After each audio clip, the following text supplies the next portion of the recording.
Hello, friends. Hey, thanks for tuning in today.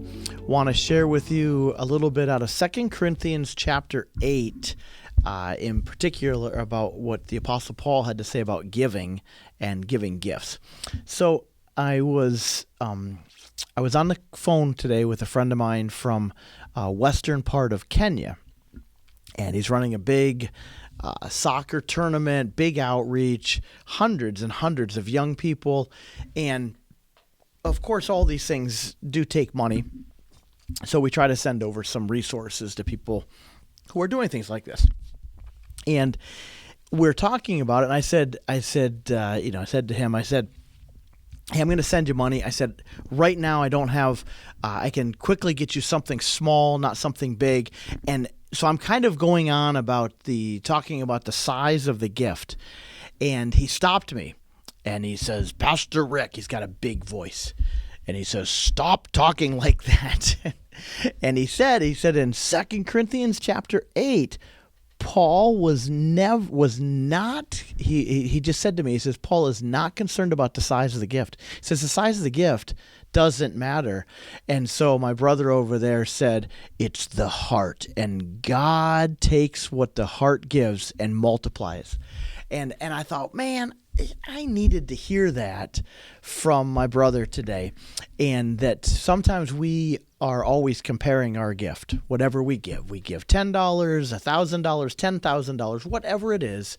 We then oftentimes compare it to what somebody else is giving. Jesus spoke about this, of course, and it's just a good reminder that giving is never so much about the amount as it is about what God is laying on our heart and what our heart is. Are we giving in order so people like us?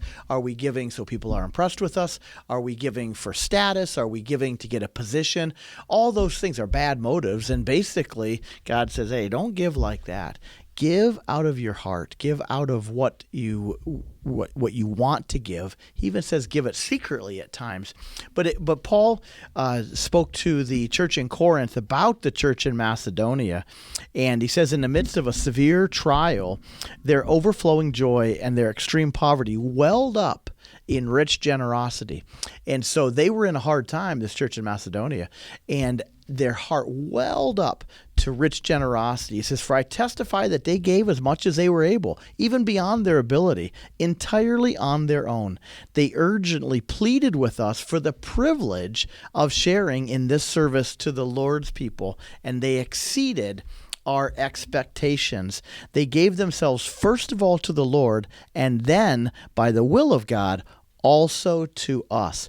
And I really like how Paul encourages us here. If all of us had the attitude that we wanted to be givers, and that we wanted to be givers first, we were willing to sacrifice, we were willing to not hoard our things, and that if our heart was generous and wanting to do the will of God and to love people even through our things, there would be so much even above and beyond what is needed. And then as we partner with people, amazing things happen. So this year, usually people have some financial goals every year. And may I encourage myself and each one of us to have such a heart of generosity that it goes beyond our ability. We're giving more than we're able. How does that happen? I don't know. I've seen it happen so many times. We give more than we're able because somehow God takes that. It takes care of all of our needs. And so thank you. Just a thank you for all of you who hear this and partner with us with the ISA. And I know you're partnering with many other people, and that's awesome too. And so we are extremely humbled and grateful for the doors that God has opened to us. But we're also extremely aware that without financial supporters, it doesn't matter how many doors are open, there's nothing to go through with. So just a huge thank you.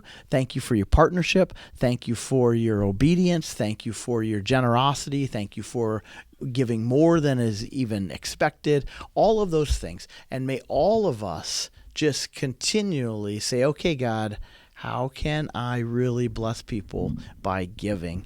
And then, of course, if you've ever given, you know that it frees you from the grip that things have on you. So be a giver. Be a giver this year. Give more than you think you could give.